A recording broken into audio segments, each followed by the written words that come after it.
Well, good morning, everyone. Welcome to this installment of our Technology and Innovation Speakers Series.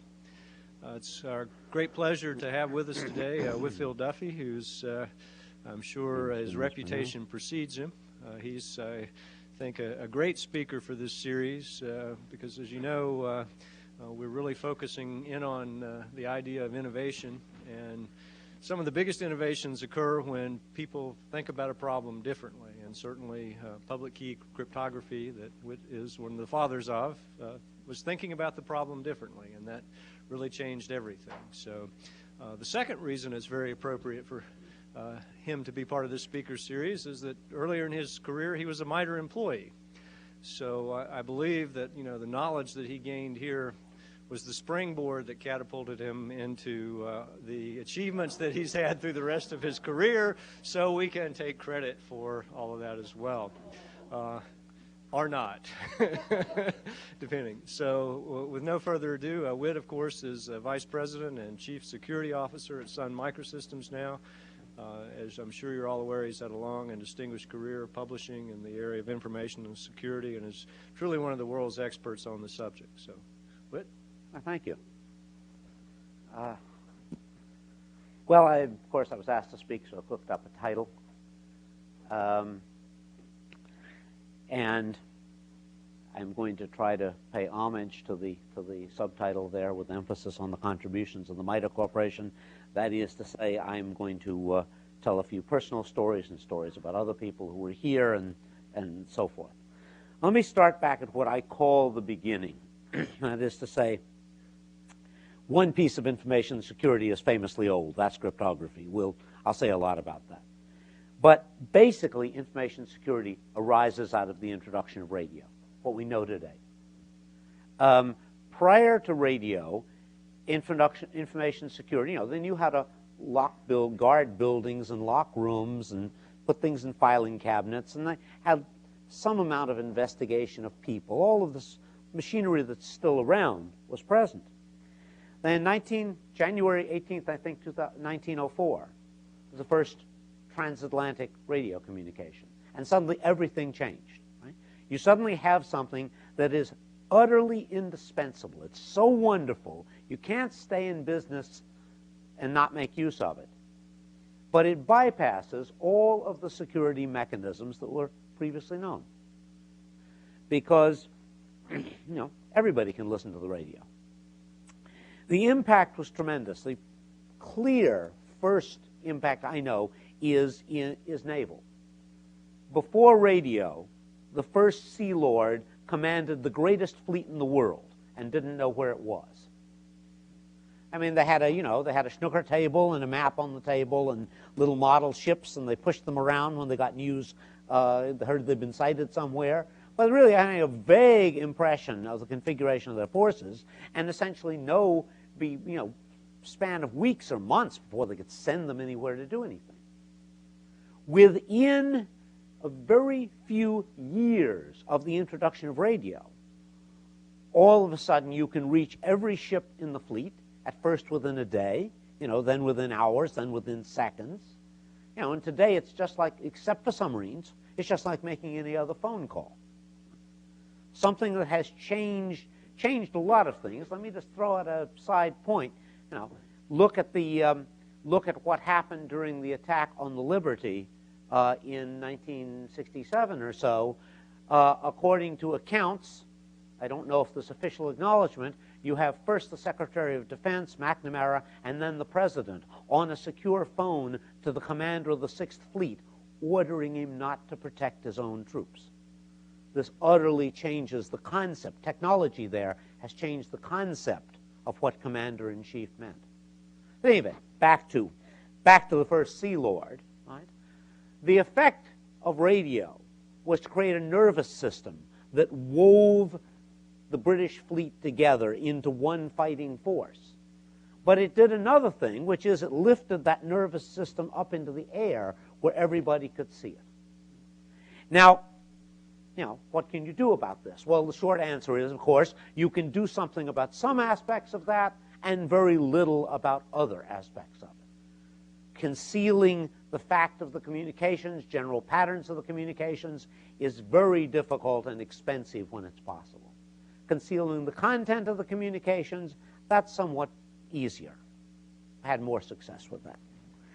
So we come to the First World War, the first war fought in this era, and suddenly what cryptography was at that date, comes up against the realities of the situation. It was mostly done with code books. The paradox of all of this is that the basic techniques we use today up until work in the 70s date back to about 1500. So, and to cut a long story short, in computer science terms, there are two techniques, right? There's arithmetic of some kind, and there's table lookup. And you mix and you match and you shuffle and you see what you can do. And those techniques were known 1900, 1915. The major thing, and the reasons, incidentally, are human factors reasons.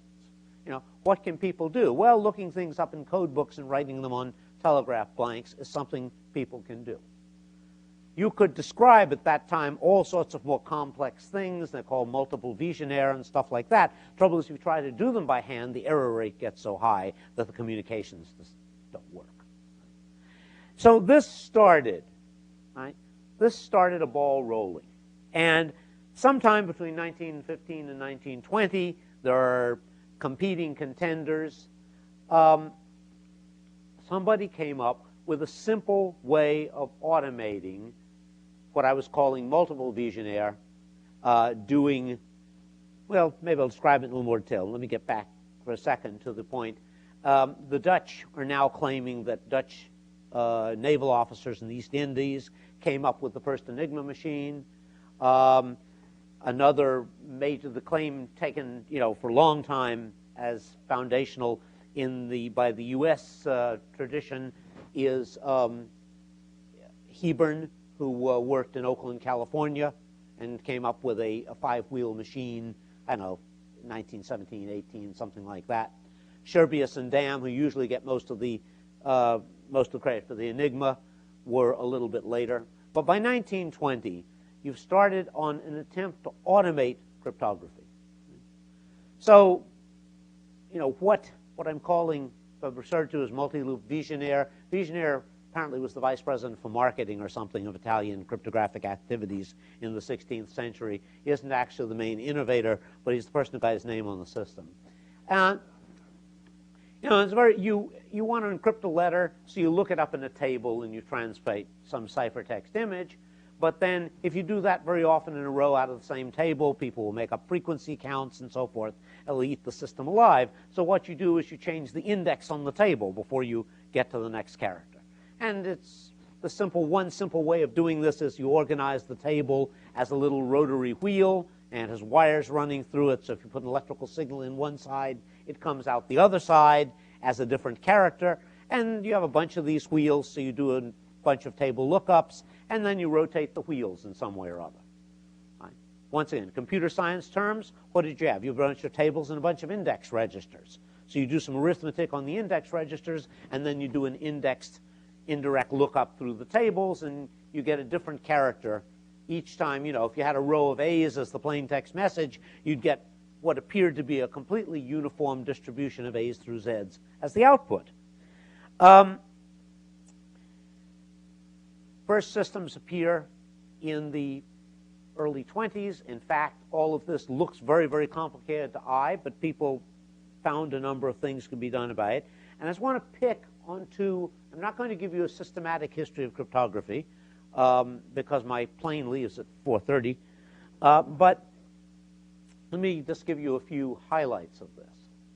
One of the greatest discoveries of the 20th century in cryptography doesn't get much credit because the people who did it managed to rescue defeat from the jaws of victory, designed a lousy system, which was then read. This was a Japanese system. It was read by Americans with disastrous results for some of the Japanese military activities. But in Japan in the late 20s, they had the profound insight, right, that that's part of a very general insight, engineering insight, that you should build with standard parts. So instead of designing for these things that are called rotors, which incidentally, I mean, they're Bakelite wheels with wires running through them and contacts on the edge, and that reminds you of the rotor and the rotor cap in an engine, you're on the right track. And now if you remember the problem, you're old enough to have worked with a pre-transistor ignition system, you remember, carbonization, and on balance, rotors have lots of problems. So the real problem is you have to design them out of the ComSec budget, right? Well, ComSec budget is a small fraction of the whole communications budget. It's much better if you can go somewhere and get something that has been designed for larger communications purposes. So the great Japanese insight was we will use stepping switches to build our cryptographic device. A stepping switch happens to be technically actually a little better than a rotor for cryptography because you get a sequence of permutations that aren't all rotations of each other. That's nice. But the really nice thing is you go to Nippon Telegraph and Telephone and you buy it, right? You don't have to have a development project for it. You just go buy a box of them. Now, if they had bought 50 of them, they would have, I think, been in very good shape. I should probably give a talk sometime. I can outline a beautiful system, uses about 50 stepping switches. Anybody worries that that's too many should go look at an old central office, has 10,000 of them and runs reliably all day. Instead, they used 14. They built a system called Purple. It was read by a team in Washington in the late 30s.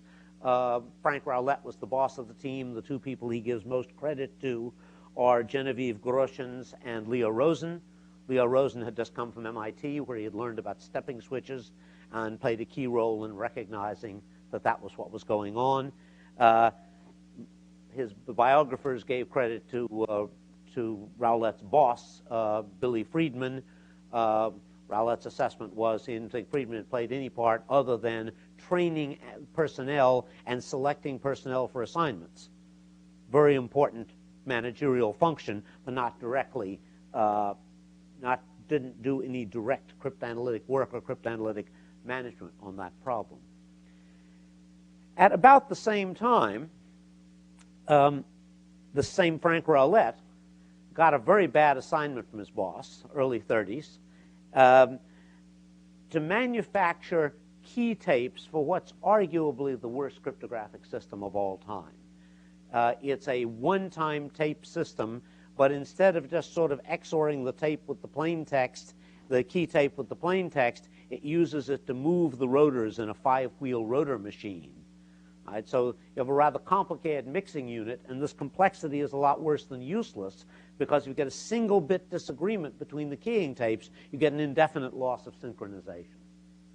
And so poor Frank Rowlett is here having to manufacture keying tapes and guaranteeing that they are absolutely identical.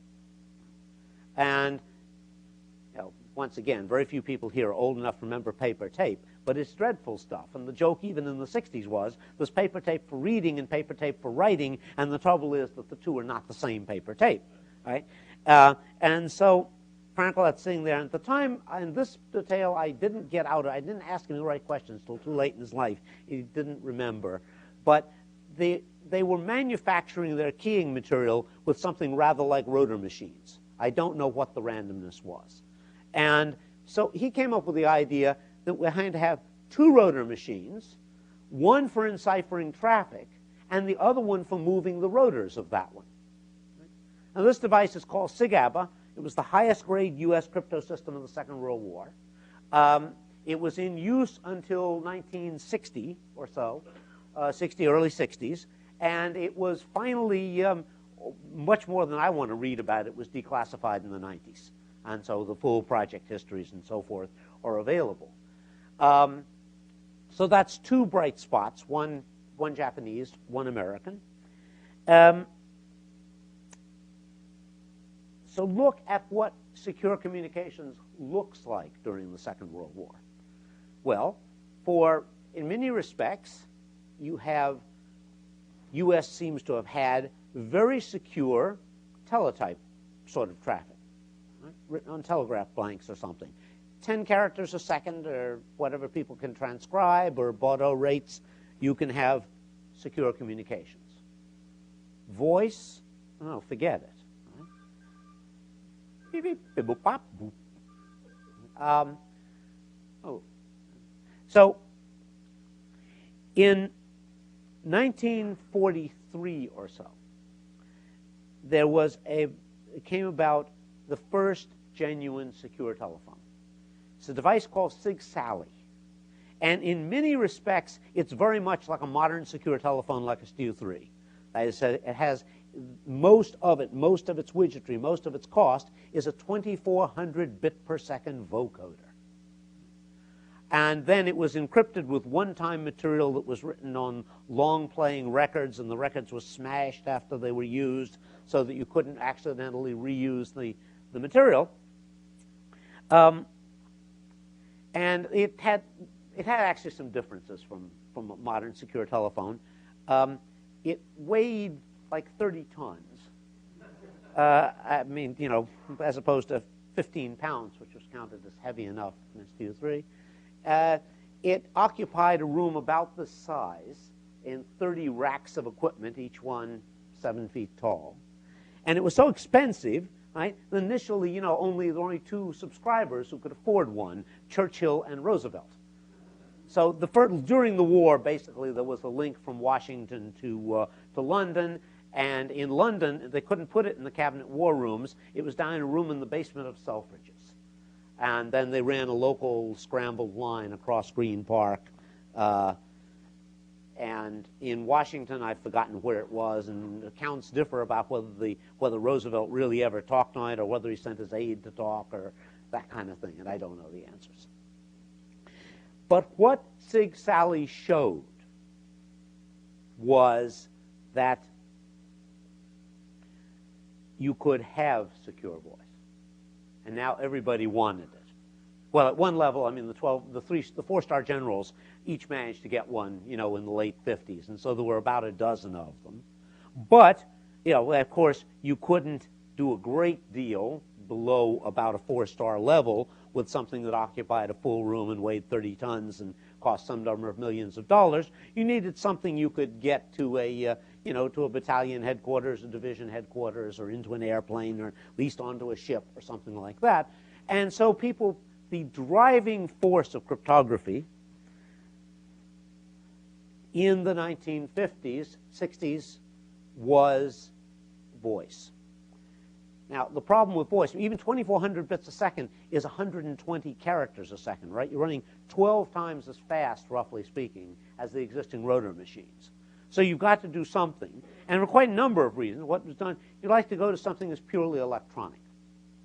And what people hit on, and I haven't been able to figure out to my satisfaction exactly why this happened, but in a number of places in the world, people hit on using what are called shift registers, which are collections of things that will store bits in which a major operation is, okay, you know, move down, no room, the Mad Hatter needs a new seat, and the bits shift down the register. And there are 2 elements of this. I mean, one is guaranteeing, you've got to guarantee that you don't use the same keying sequence twice. That one of the major cryptanalytic activities of World War II was finding out that in one way or another, people had reused keying material. And so you need to have something that has a guaranteed very long period. And this is one of the places, incidentally, where one of the MITRE people did very fine work. His name was Neil Zierler. And he didn't work on cryptography at MITRE. He came in, he had done a doctoral thesis at Harvard on foundations of quantum mechanics. But at about the same time, he worked on applying modern algebra to this problem of shift register sequences and wrote a paper, I think, called Linear Recurrent Sequences. You can find it. It's all a matter of finding primitive polynomials and structuring the taps on the sequences correctly. And that was a mainstream ingredient. Had certainly been worked by other people, probably less systematically and thoroughly, but certainly worked on in the 50s, and is the backbone based, you know, let's say numbers like KY8, KW26, etc. These early post-World War II U.S. crypto gear and lots of other people's consists of what I call a linear backbone. I'm not sure that's their jargon. And then you do something to make the output nonlinear. And the one seems to be favorite is stuttering in some way or other. Instead, two basic things you can do. One is what's called an output combiner. You have a nonlinear binary function that puts out one bit, and you tap quite a number of the stages, and you put out the combined bit. That actually has some technical problems that are helped a great deal if you also have the register moving irregularly, called stuttering. And you sort of watch for a predicate to be true in the register, and if it's true, then you skip a space. It's the easier way of doing it. About the same time, of course, computers are coming along. And so the drift you get in cryptographic systems is that they begin to look more and more like computers. Right? So jumping rather ahead, well, let's see now, what way to put these elements? Yeah, jumping rather ahead for a second. A very famous crypto system in the US for a long time was called Data Encryption Standard. And it basically operates on 4 or 6-bit quantities. It's a little bit of a hybrid. But you have something now, you have data paths that are wider than 1 bit. So, it has a 64-bit block, it has 32-bit halves. All of these pieces, it was built at IBM, all of these pieces are reminiscent of the kind of things that you would do in designing a computer. And as a matter of fact, the sweet spot for cryptography in many respects is an 8-bit processor. 8-bit lookup tables are wonderful, and things any larger than that are kind of a pain. And so quite a variety of things can be coded very nicely in an 8-bit processor. Now, DES is an interesting case because it is really the child. I mean, quite a number of people got their names on this, that, and the other aspect of it. But the essential driving force is a man named Horst Feistel, who was born in Germany in 1914. He moved to the U.S. after college in 1934 and lived in the U.S., lived in Boston, and was just about to become a U.S. citizen when the Second World War broke out. So instead, he was put under house arrest. And not quite literally. I mean, apparently he could travel around Boston, but if he went to New York to visit his mother, he had to tell his case officer he was going. Then all of a sudden, January 31st, 1944, he was given U.S. citizenship. The following day, he was given top secret clearance and went to work. Things were simpler back then. Either that or they'd been watching him for years. He went to work for the Air Force Cambridge Research Center. And I don't actually know what he did for real. He told me that he, mentioned he'd been thinking about cryptography since he was a teenager. And he mentioned some of his ideas to somebody who said, Horst, it's not the right time for a German to be talking about cryptography. And so he had to can it for a bit.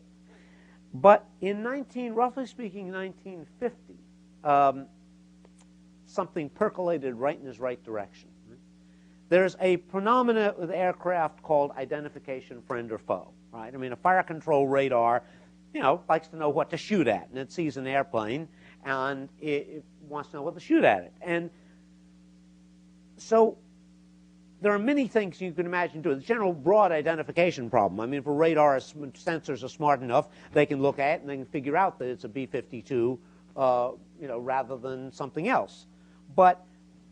And that'll tell them a great deal. If you have something, B-52s, I think, are probably only used by the U.S. On the other hand, if you discover it's an F-15, everybody in the world has F-15s. That doesn't tell you a lot, right?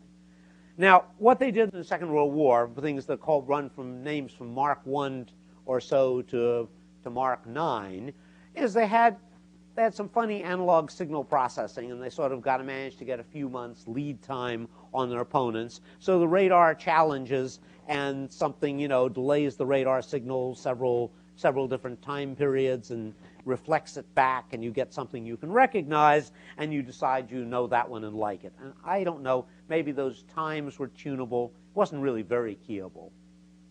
As an incident fascinating, these delay lines come in multiples of 2.9 seconds. This is because Radiation Lab at MIT ordered some during the war for 3-second delay lines, and when they arrived, they were 2.9, and it was during the war, and they just used them, and we've had 2.9 seconds in IFF systems ever since. Coming out of the war, right? The military now has some time to think. It's got a big new opponent, but it isn't actually fighting. It's got, major development projects. I think the obvious way to do identification in this context is cryptographically. You send some kind of message to an aircraft. If it likes the way it's encrypted, it decrypts it, changes it, re-encrypts it, and sends it back to you. I call it challenge and response authentication, and I think I've made that term stick in a lot of quarters so that you can talk about the responder. The military term was challenge and reply. And if you note about a cryptographic system for that purpose, it isn't really like a lot of the ones that we use and still are used for transmitting data.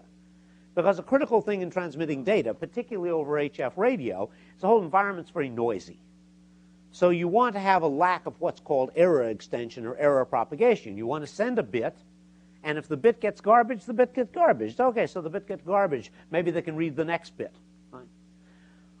If you were to go encrypting things, say 64 bits at a time, or 32, even 32 bits at a time, then if you garbage a single one of those bits, suddenly you get this burst error of 32 bits instead of one of them.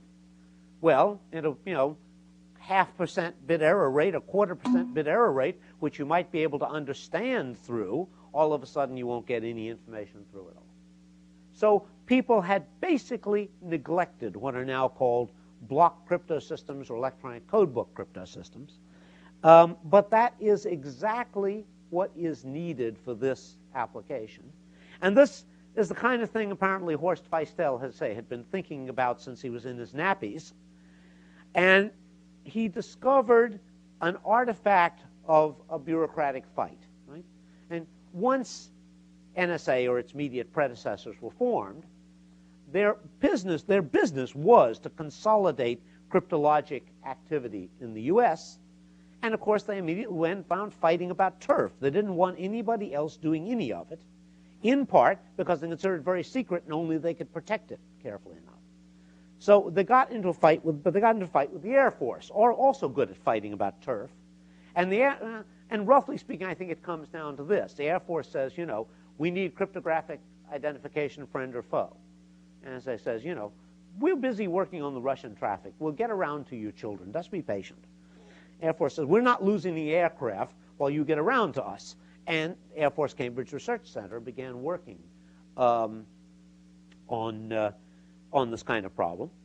And they had a system named after somebody named Charlie Ryan, who's probably, I don't know if he's still alive. Any of you guys can find him, I'd love to know. The trouble with the name Charlie Ryan is there are a million of them living in Bedford and Burlington and such. I mean, there are dozens. I haven't tried to talk to them. But in any event, that group, Feistel learned that a system was making its way through the approval process. It was about to be approved and set to working. He thought the system had not been adequately evaluated, set to working on the system, and to contract that story, Air Force Cambridge Research Center broke that system, eventually repaired that system, roughly saying the same thing, is still in use. And that was, in one sense, the high point of Horst Feistel's career. Now, he was a monomaniac, the way I am. He's only willing to work on one thing. And NSA eventually won the cryptographic turf battle against AFCRC. And by the late 50s, had pushed them out of the cryptographic business. Horst then needed a job, and he went and turned. In the first place, he went to Lincoln Lab, and then, I'm not sure exactly, 61, 62, 63, he came here to MITRE. And he was at MITRE from then till approximately 67. Not that late? Sorry? Okay. That's funny. Okay. I merely knew he was here when I arrived in June. I was told later he was here when I arrived in June 65, and I knew he left while I was here, but I thought it was a year or two later. If you had him in your group, you knew. Okay. Okay. Okay, my understanding of the reason he wasn't here that long, now I got an informant. We'll turn this around. The reason he wasn't here that long, he's had only one interest, and this outfit was entirely dependent on Air Force money, and so NSA could lean on them. And I have seen a set of charts. Unfortunately, Forrest Feistel died in 1991. I don't know where his papers went. He had a daughter whom I haven't been able to find. But I've seen a set of charts that I think were drawn up while he was here that show kind of the ancestor of DES. And any of you know DES, I won't try to go through it, but it has a bunch of different operations have been folded up together. It's kind of more elegant than his original scheme. And he had a whole bunch of names, of which only ones that he took from Shannon, confusion and diffusion, really survive. But he talked about mangling and interruption and other things, and he had had crypto systems in which each of these things was unfolded. As the signal goes through, it gets confused, it gets diffused, it gets mangled, it gets interrupted, and there are different key streams controlling each of these activities. And he had these big charts, and he went around trying to sell this for a long time. And he left here and went to IBM. And he was somewhat more successful there because IBM wasn't quite so directly subject to federal pressure. And at IBM, he was in the mathematics group at Yorktown Heights. And basically speaking, if you look, the key thing to look at, in my view, is a paper that was an IBM internal paper that they released, I don't know, circa 1970, 71, by J. Lynn Smith, who's an engineer, called The Design of Lucifer, a System for Data Encryption, or something like that. And it did approximately Feistel's original design, and I think on his original scale, he already back then thought you needed a 128-bit block and a 128-bit key. Everything done until much more recently was scaled to be much smaller than that.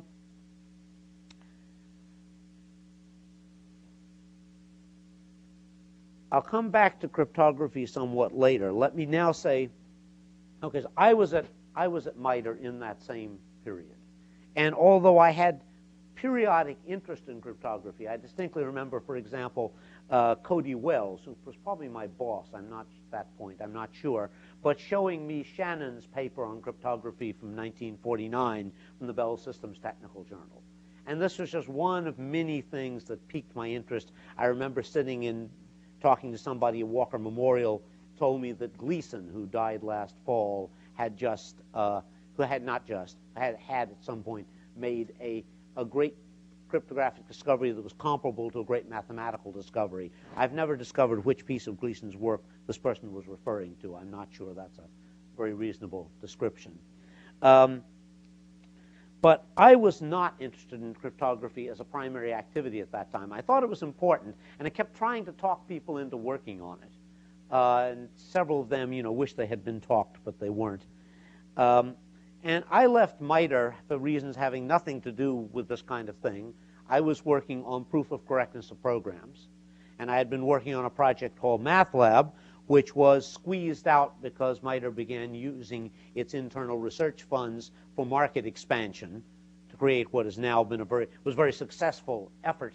That's why MITRE Washington is probably now bigger than MITRE Bedford. We were very cramped by working only for ESD at Hanscom Field. So, they got a cold, we got pneumonia. And so we needed to diversify our portfolio, and we began working more for FAA and eventually some local governments and things like that. Well, the result lost the internal funding for MathLab, which then we got funding from ARPA, except that for some reason there was a cap, so we couldn't get it directly, so it got laundered through MIT. And I had a wonderful 3 years or so as the guest of the MIT Artificial Intelligence Lab with the paycheck from MITRE, and I lived in Cambridge and came out here about once a month, and spent mostly my nights all night at the AI lab. We didn't have very high prestige. John Millen worked, the only person still around, I think, who worked with me on that project. The boss was Carl Engelman, who died 25 years or so ago. And one of the key influences was the man who hired me, Roland Silver, who died last fall, who did a key thing that turned up in cryptography for a reason having to do with MATLAB.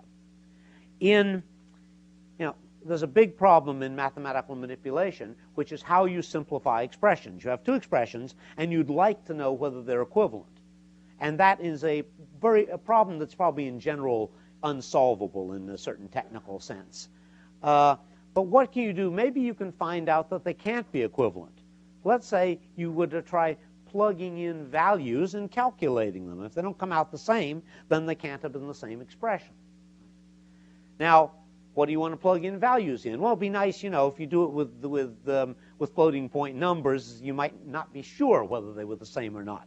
So why don't we try plugging in values in some finite field? So we get directly into the kind of arithmetic that's used in cryptography and signaling theory and things like that. And now what kind of functions do we have? We have powers, and we have roots, and we have sums, and we have products, and we have the log, right?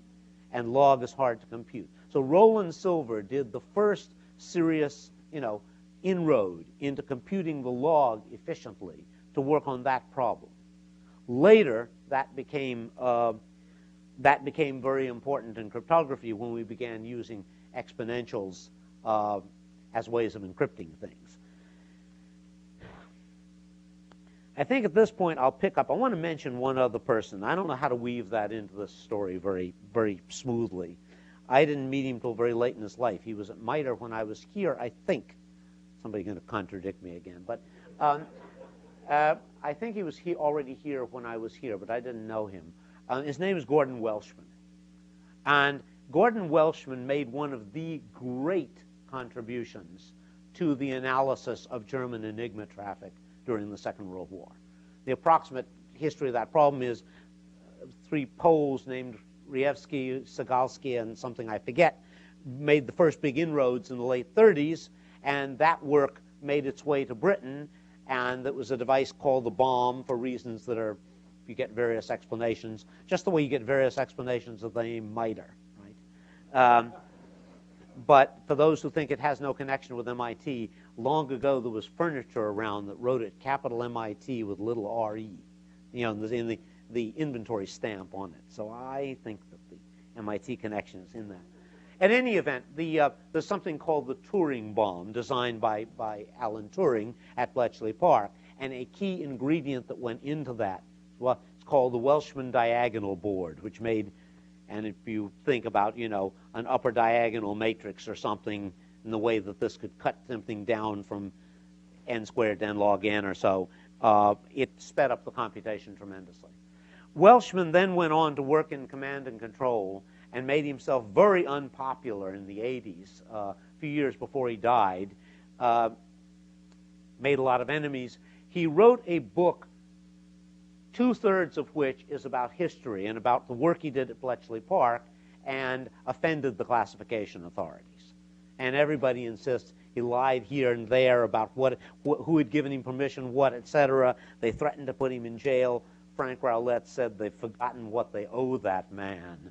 But at any event, it was all to justify what seemed to me a cockamamie discussion in the third part about command and control policy.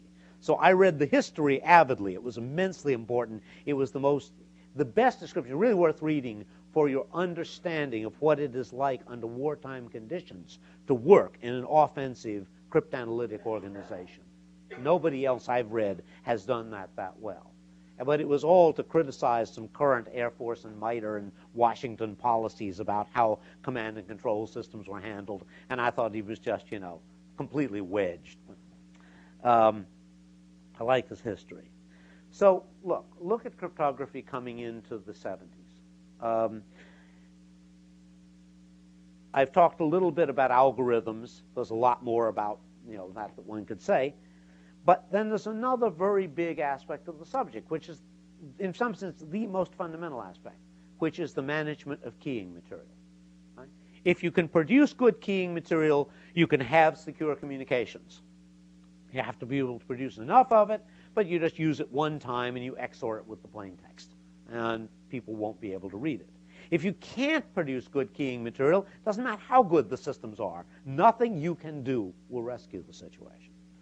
Now, managing keying material, if you look at ComSec, I don't actually know what fraction of the budget is, but it's going to exceed the production of the equipment. You have something called the central facility, which is a manufacturing facility, manufactures keys. In the old days, they produced literally, tons and tons of the various formats. Paper tapes had a big period. IBM card-like objects had a big period. Things that are instructions for how to do what's called needlework when you have something that's going on fighter aircraft, something that could crash. You don't have something like a card that won't get destroyed. You have a bunch of sliding switches in effect, and an impact will call them all be cleared back to a zero condition. A whole lot of techniques. Now it's almost all shipped electronically. But the key point about how it stood is you have a hierarchical structure that's only available to you under certain circumstances. So consider, DoD is a very large institution. It has more than 1 million employees. But it is very well centralized. Everybody knows the chain of command, from the President to the Secretary of Defense to the Joint Chiefs of Staff to the 4-star commands and on down to who your boss is. Right? And that allows them the luxury of appointing, quote, the executive for information security. It's approximately the jargon. Somebody probably knows it exactly. The Executive Agency for Information Security. And that's NSA in the U.S. Right? And that says to everybody in the military, you must accept certain of their doctrines. You will get your key from them. You will follow the following security procedures, etc. And that does pretty well for arranging communications in an environment of that kind. On the other hand, if you look forward, as I did and as some other people did, there's a Brit named James Ellis who died in the late 90s who had seen some of this. If you look forward to issues of coalition forces, joint forces, not to mention electronic commerce and civilian sorts of applications, you suddenly find this rigid sort of hierarchical arrangement is not very practical. Think about identification, friend or foe in particular. You've got a battle space in which several partners are going to be fighting. If you want people not shooting at each other, you've got to get all of the keying material distributed fast enough and all securely enough and all of that. And you don't have an easy problem. So I was thinking grandiosely after I got this problem. I talked to a bunch of people this morning and I've forgotten. I was about to say something predicated on what I had said to them. Let me repeat what I said to them. In 1972, Larry Roberts, who was the person funding the ARPANET, went up to NSA and said to late Howard Rosenblum, who was Deputy Director for Communications Security, says, Howard, old buddy. Now, I don't know if they knew each other. So, his point was, I have a $100 million a year research budget for a prototype military command and control network, potentially for the whole country. We need to think about security. That was reasonable enough. The trouble was they couldn't come to an agreement because Larry Roberts was kind of a computer science guy, not a very secretive field at the time. He didn't want to fund any secret research. Howard Rosenblum was the Deputy Director for Communications Security and NSA. He didn't want to do any public research. So Larry Roberts goes back down to Washington. Larry Roberts has a job in which beggars parade through his office explaining what they're going to do and why he ought to give them $1 million. And he talks to them about what interests him and what interests them and so forth. And so in comes my boss, John McCarthy, and he tells me, I've been thinking about the problem of network security for the ARPANET. And to all of us at that time, not one of us, I think, said, oh, well, we'll assume we have good cryptography. What is the network security problem? No, we all began thinking about cryptography. John McCarthy came back out to Stanford, and began talking. He talked to his senior staff about what he'd learned in Washington and so forth, and Raoul was finally, this time it caught. Right? I mean, this time I got in, several other people worked on cryptography. As a matter of fact, Hans Moravec, who is now head of the robotics laboratory at CMU, I think is the first person to introduce key escrow, as it was called in the 90s. Because John McCarthy had an idea for a crypto system, which is based on a Russian machine. It was a Russian machine called the Besem 6, which is not interesting except that it has two instructions called spread and gather, which roughly speaking do shift register operations. And John McCarthy produced what was later rediscovered and called a shrinking generator as a way of having one shift register pick bits out of another one. He used multiplicative congruential generators. Do you happen to remember if the Besem 6 is the machine we worked on in the 60s here at MITRE? Okay. We had an East European machine, secret at the time, but Charles Simoni had programmed that machine, it turned out. It's much better known now. At any event, when Hans Moravec implemented John McCarthy's crypto system for him, it occurred to him that somebody might lose the keys, so he arranged to hide the key in the message somewhere where he could find it. I began thinking about this, and I spent about 2 years what I was really thinking about what the criteria for a crypto system were. And I began studying. By 6 months later, I'd stopped working on proof of correctness of programs, for which I was being supported, incidentally, under the table by NSA, who was and is interested in that problem. And I was working full-time on cryptography, and John McCarthy was fed up to his back teeth. And we came to an amicable parting of the ways, and I left and went off traveling around the country, intending eventually to go around the world. And I was, digging up rare manuscripts in libraries and talking to anybody who was willing to talk, and thinking about these problems. And my first discovery in this process was my wife, Mary Fisher, whom I found in New Jersey, and we began traveling together, and it diverted me from going around the world. And then a year later, Roland Silver's, my former MITRE boss's son, David, took me down to IBM to meet a man named Alan Tritter, who called himself the biggest man in computer science. Weighed 500 pounds. He was a notorious phone hacker. Tritter was quite a character. And Tritter was working for Alan Conheim as head of the math group. And Conheim was very secretive. He said, we're under secrecy order here. Has to do with a Feistel patent. He didn't say that at the time, but that was what it had to do with. And I can't tell you anything, but you should go talk to my old friend Marty Hellman out at Stanford, because two people can work on a problem better than one. And so we went out to Stanford and looked up Marty Hellman, and we just got along fantastically well as families. My wife is an incredible dog lover, and his mother-in-law breeds dogs, and we just all got along great. And Marty and I worked together for 4 years and became a big pain in Conheim's ample tush, because it was his group that produced DES, and we argued. Various people argued various things. I never argued anything other than the key length was a little bit short. It had a billion keys, and that seemed too few. In retrospect, it's not exactly clear I was right. I mean, the system seems to have performed adequately with a lifetime of about 25 years, which isn't as long as some systems, but isn't so bad. At any event, I settled down back out there and got to working on trying to combine two things. Well, no, I got to back up. While I was at MITRE, a friend whose NSA clearance in his first job somehow dominated his life. Whenever people discovered he had an active clearance, they wanted him to work with their good customer. And he told me mistakenly that NSA encrypted the telephones within its own building. Well, that's barely true now. I mean, that's basically what they do, is they run two phone systems and they have shielded conduit. But I got to worrying about how in the world would you... I had this very sort of individual sense of security. I wanted pairwise granularity. My notion of a secure phone was I pick a phone up and call you, nobody else can listen.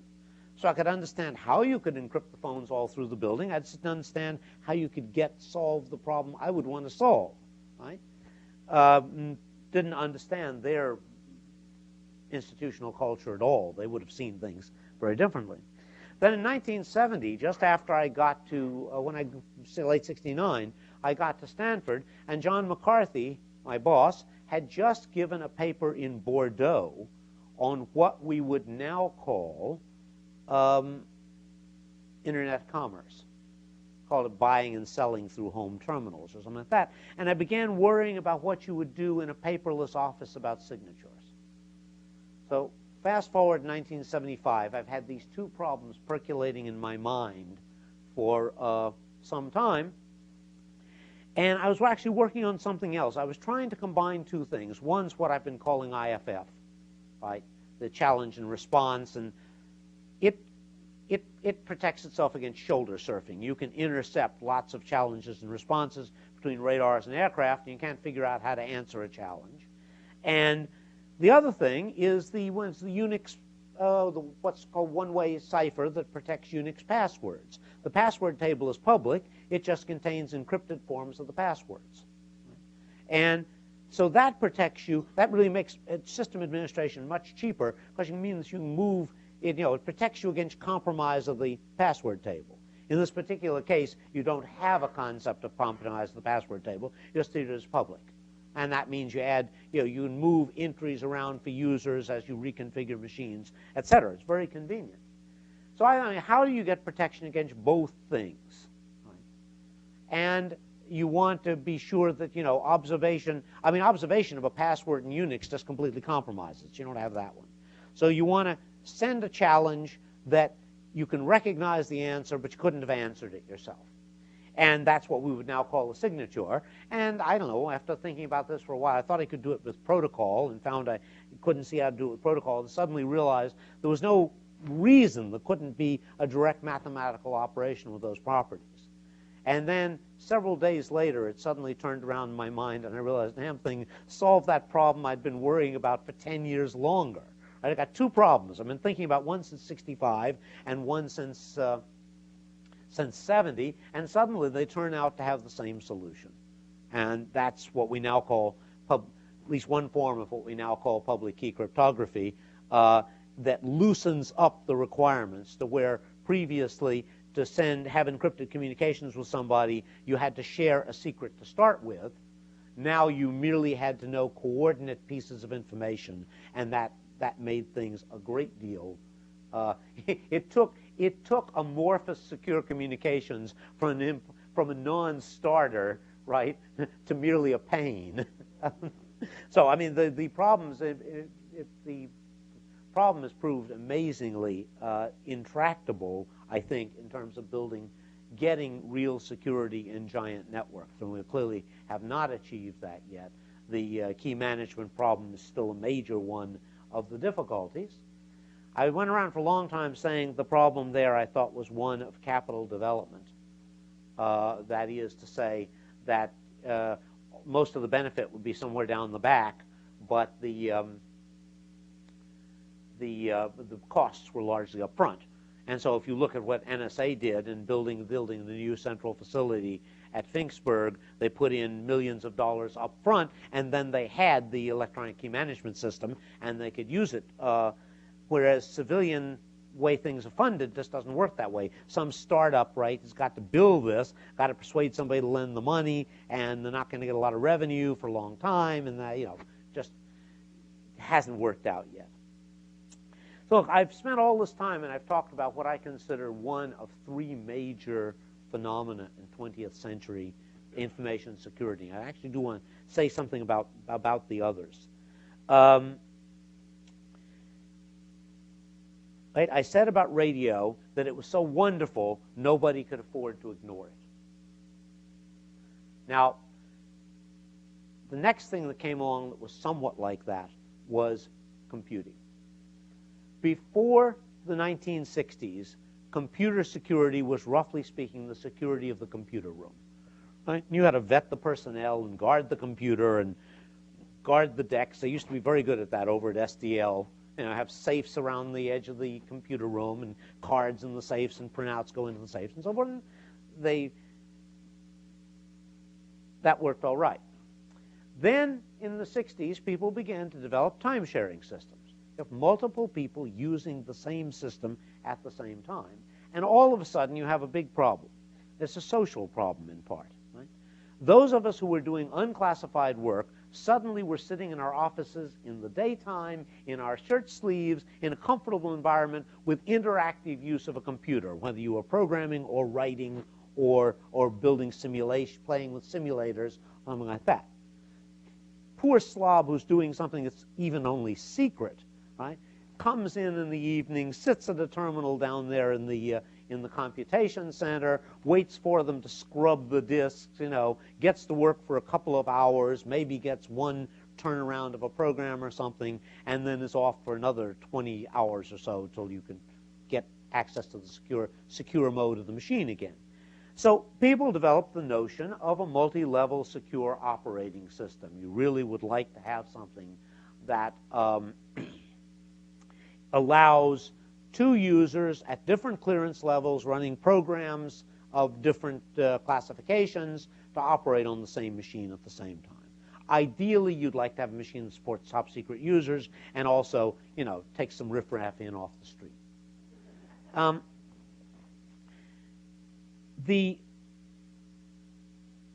And here I think that I put in my last pitch for MITRE, which is that I knew Len LaPadula while I was here, was in D73, and he was joined a little later. I don't remember knowing David Bell at that time, but Bell and LaPadula were the architects of what became the main security paradigm that was used in computer security for decades. It's sort of the simplest that you can imagine, and the problem was we couldn't even solve that one. Right? I mean, it was analogous. John McCarthy had a scheduling problem he called the McCarthy airline. It never flew. It had only one seat, and it either booked the seat or released the booking on the seat, and you couldn't prove that the protocols for that were correct. So this was a little similar to that. But two really big things happened. Right? One, okay, so you discover that you want to have multiple classification levels running in the same computer. At about the same time, the Air Force in particular made another very important discovery, which was that it couldn't write all of its own software. Or worse yet, that it couldn't pay us to write all of its own software. Right? And they was going to have to use commercial software. And so they developed a healthy fear that continues to this day about software. And you come up with the following basic architecture, which persists, and my limited view is probably correct. So it's roughly, well, what's secure computing about? Well, first place, it's about writing better code. Right? And if we had fewer bugs in our code, we'd have fewer security problems. You've got to write good code. Right? But there's a problem, because writing good code is expensive. So not all of your code can be your best code. Right? And so you need something, and the jargon was the reference monitor, implemented as, quote, the security kernel. And the reference monitor is going to run programs, and it's really good code. As a matter of fact, what we imagined we could do was that we could give a full, formal proof of correctness of the reference monitor. Nobody's ever succeeded in doing that. Right? I mean, people have at best been able to prove sample pieces of systems. But now the reference monitor is going to ride herd on everything else, and it's going to run code and guarantee that the code can't leak any information out anywhere. Well, this proved vastly too ambitious. Right? I mean, product pitch, I mean, I think I think Open Solaris and what are called trusted extensions, which do the military multi-level model, probably the most secure, computer system usable for major work in its own time that I know about, but it falls way short of the objectives that we started out with 70 years ago. I see there are people who have to leave. I don't know the exact schedule. I was told it was an hour, but it could run to 12:30 or something. I've been running slowly. with questions. I would like to talk maybe another 10 minutes, and then I'll entertain questions. But if anyone wants to leave, feel free. I realize that, things happen at noon that just, the noonday devil comes and things like that. You can't do anything about it. Okay, so that we had the computer security problem. We were rescued from that problem, I think, by a set of circumstances aren't widely understood. And the key discovery, maybe, as important a discovery in security as any in the latter half of the 20th century, is usually not thought of as a computer security thing, and that's client-server computing. So as of, say, 65 or maybe even 70, right, you have a, quote, secret project, and I don't know what that means, company proprietary development or SI or something, doesn't matter. You've got somehow to share the shared computing resource that's probably down in the basement or something, and you've got to arrange whatever you need to do. It's very difficult. But with the rise of networks and the fall in the price of hardware, all of a sudden you get to separate some decisions. So now you have a new project, you buy a mini computer, or you buy a workstation, or you buy a PC or something, and you put it in a room, and you lock the room, or guard the room, or shield the room, or whatever, right? And you work on whatever it is in that room. And just incidentally, I mean, the salary database is the really important one, not the top secret documents. Secret documents are a lot of trouble to sell. Just get the salary database, and you can adjust your salary. So now,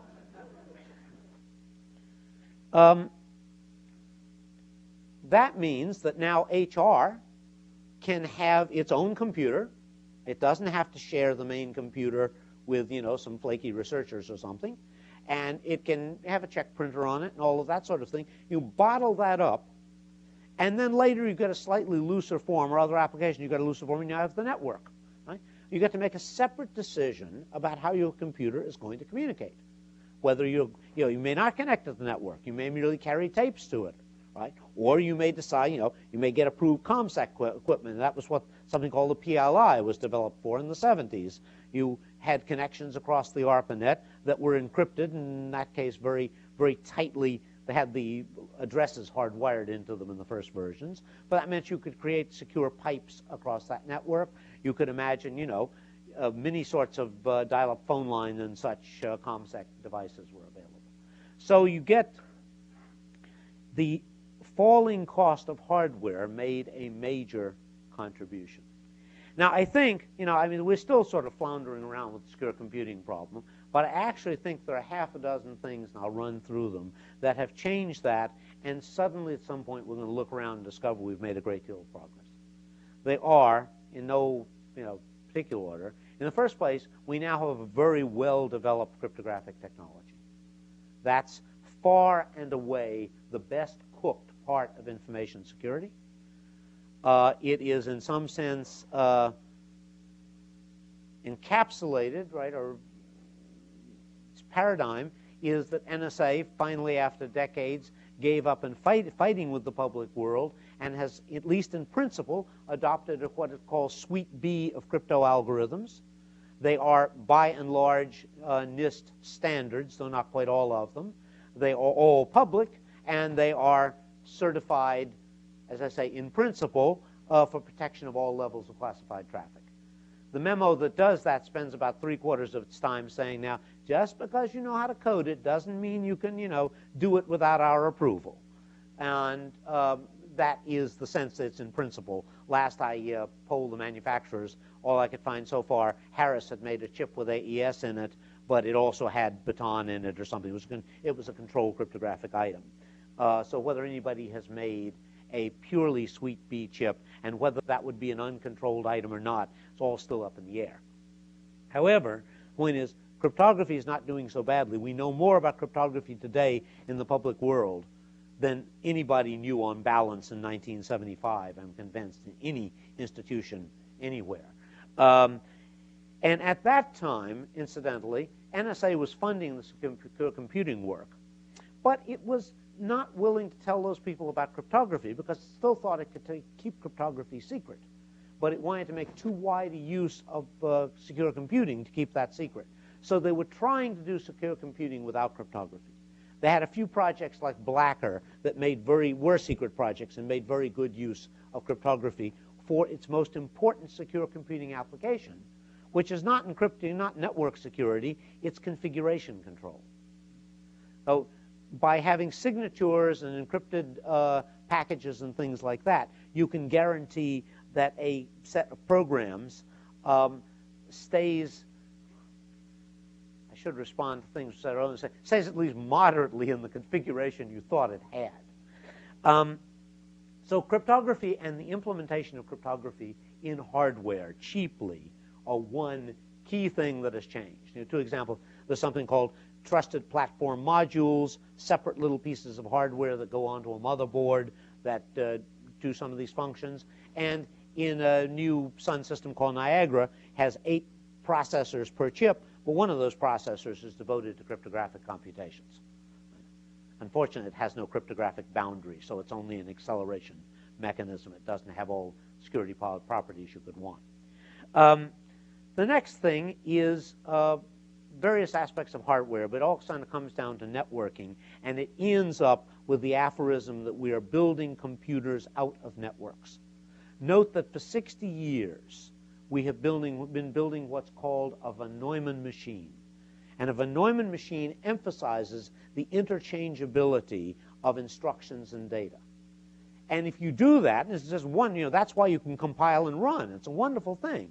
But if you're doing that, you should be a little less than shocked when you find some guy executing the stack. Right? You set the whole thing up so that that would be feasible, and now you have to be building mechanisms. Well, everything's sort of in principle executable, except we don't want you executing these things, and we have to have executability bits on pages and things like that. Networks, on the contrary, are all about the control of flows of information, either to encourage them or discourage them. And so if you have a computing environment in which each individual, you're now well enough provisioned that you have lots of individual processors, and each one of them may have the von Neumann architecture, but you can limit its functioning because you don't need to put it to use for everything you might want to do. Now you have that gives rise to a very uniform process architecture.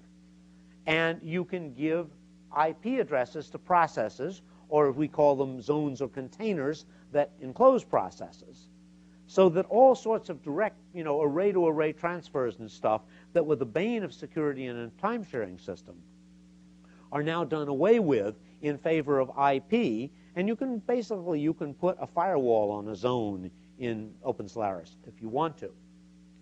The last point is linguistic, and is still, I think, a little up in the air. Java was the camel's nose under this tent, and the tent hasn't been pried up far enough yet. But basically, when we talked about secure operating systems, we talked a lot about native code. Right? That's what an operating system is about. They ran native code. So we made a promise that we weren't able to fulfill and probably didn't need to make. And the promise is, bring any ratty piece of native code you like down here, and we'll run it, and we won't let it hurt anybody. Right? Now, think about a real programming project. One of the high-level decisions you make is what language or small set of languages you're going to use. That is mostly a security matter. It's mostly a matter of, training and managing personnel and having them be able to talk to each other and so forth. Very likely, we're going to do it in 8, we're going to do it in C, or we're going to do it in C and Java, or we're going to do it in C and, with Kooky, we do it a little bit of Forth in the boot ROM and things like that, but there'll be a small number of these things. That means that setting a language spec, so instead of saying, bringing a piece of native code you like, no, if you are participating in this environment, you will come with a Java program, or our new effort down the street is called Fortress, which is meant to address a very large class of applied mathematics problems the way Fortran did, but have a bottom end with portable, adaptable, byte-coded sort of result. So that set of things, which I can stretch out to 6 or compact to 3, I'm depending where you put the boundaries, I think give us great hope for the directions of secure computing in the next several years. Now, naysayers will note I've been saying this for 3 or 4 years now, but that's not as bad as the length of time I've been predicting some things. But at the same time, I've shown you two what I'll call watersheds in information security, cases where you have something that's so attractive you really can't resist using it, but it bypasses your previous security mechanisms. I think the one that's coming up that's really going to shiver everybody's timbers is network services, cloud computing. We have a lot of jargon, right? But consider Google as a security problem for a normal institution. I mean, MITRE, I imagine the Chief Information Security Officer at MITRE worries about this. Right? Institutions, censor their employees' email, restrict what websites you can go to, etc. Almost nobody tries you to keep them from Googling things. Why? They'd go out of business if they did. You've got to use search engines. You've got to use the web. That is far and away the cheapest way of getting at vast amounts of information you need. Somebody who had the Google query stream is probably without parallel as an intelligence resource in the world. And the current security model, so to speak, is, well, you're trusting Larry and Sergey, who say they won't do any evil, right?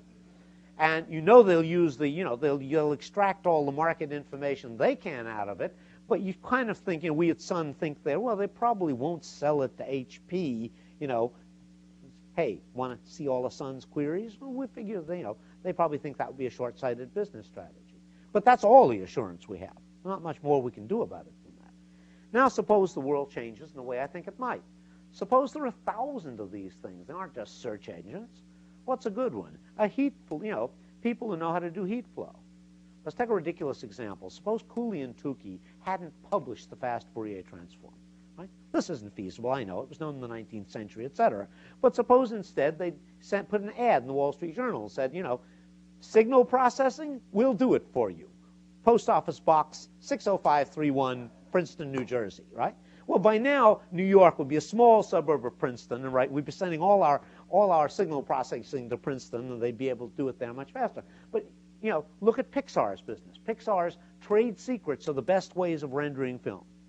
I don't know exactly how cheap. I mean, their core cash cow had been, sort of $1 million at a shot. They get a tape by FedEx or something from Hollywood, and they work on it for a while, and they send it back to Hollywood improved and send them $1 million bill. But one can imagine, and for all I know, somebody's going to tell me, oh yeah, it's already true or something. No self-respecting person would put something up on YouTube without having had Pixar massage it first, and it's $5 or it's free for watching their ads, or I have no idea what it might be.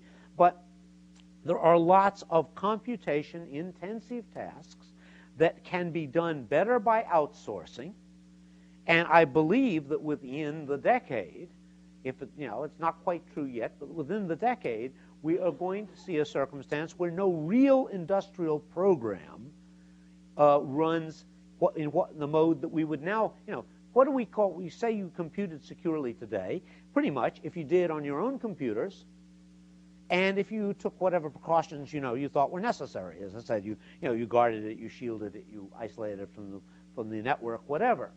But if you are forced, in order to stay in business, constantly to hand out real computations to other people, then you vastly limit the security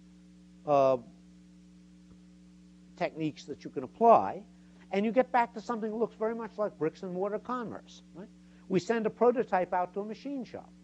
Now, note, and here's an interesting point, that I think government is better about this. Government and its supporting contractors are better about this than general industry, because they have a notion of a facility clearance. Right? So you want to send out, a secret prototype to be machined. I'm sure there are machine shops available to you here within the Boston area that have secret facility clearances. They can do the machining for you.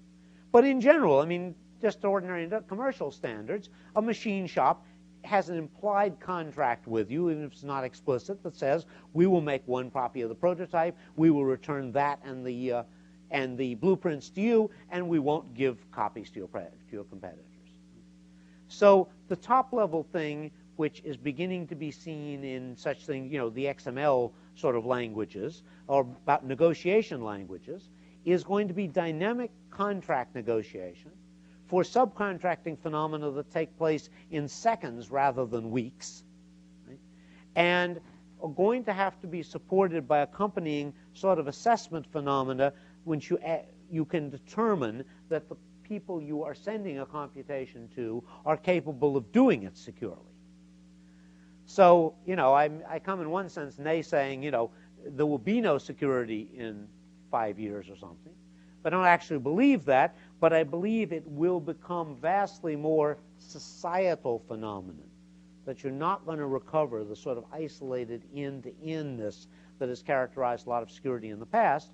And the result is that if you ask the question, how big a structure can protect itself, well, nobody knows the answer. And in fact, even something the size of DOD cannot avoid buying things, fabbed on one side or the other, and they might not know which, of the Taiwan Straits, or buying tubes from Poland for years, but they're really worried about things with logical functioning in them. So I think we're going to see a vast churn in security that has to do with sort of something more like the intelligence fusion problem, keeping track of all the myriad little threads of this stuff. So I've talked enough. Why don't you guys say something? Okay. We got time for just a couple questions. Any takers? If you do, please key your mic so that the remote sites can hear you. So your last point points to what is going on in service-oriented architecture, software as a service, outsourcing, which is very pervasive, and just the fact that you just can't afford to build it yourself. Right, exactly. So that's really good, but then there's the so it just turns it into a composability problem and a trust issue in terms of how do you even set service level agreements, or what other legalistic things do you have, and what analyses are you going to be allowed to do on their proprietary stuff so that you have the assurance of security. So my question to you is, do you have any thoughts on that topic? Yes, I think it'll take somebody younger and smarter than I am to figure it out. Okay. Rich, turn on your mic. Turn on your mic. Have a shout. You mentioned earlier today, we're talking about challenges, great challenges, and you were looking up some thoughts you had on the subject about what big challenge. Obviously, the one you just talked about is one of them. You also talked about some you didn't think so much of that other people had talked about at a particular conference. But I probably forgot them, too. Yeah, that's good. But Yeah, are there any the other Golux comments? and I are good at forgetting things. So any more comments on other great challenges? Well, I mean, what I look around, I think that human interface is one of the biggest problems in security. I think that there's this odd, security has become a sort of a god in the world, right? People just constantly, any time they want to give you bad service, they say it's for reasons of security. And so I think we need to deal with that one. Let me bring up another something. I mean, are we finalized or? We're pretty close. Okay. You can bring so up one more I point, want then we to gotta get it off. I should have said this at the beginning. I was asked to sign some agreement saying that you guys can broadcast us throughout MITRE. That's fine. More so, I speak under conditions of copyleft. If you're hearing this, you're entitled to copy it. If you have a copy, you're entitled to redistribute it under the same terms. Okay. Thank you all very much. All right. Thanks very much. Whit? Thanks very much. Give you a little memento to remind you of your visit here. You're coming back home, so to speak. That's our poster advertising Thank you. your talk around the place. And not to worry, we'll be glad to ship it home. Good. For you. Thank you.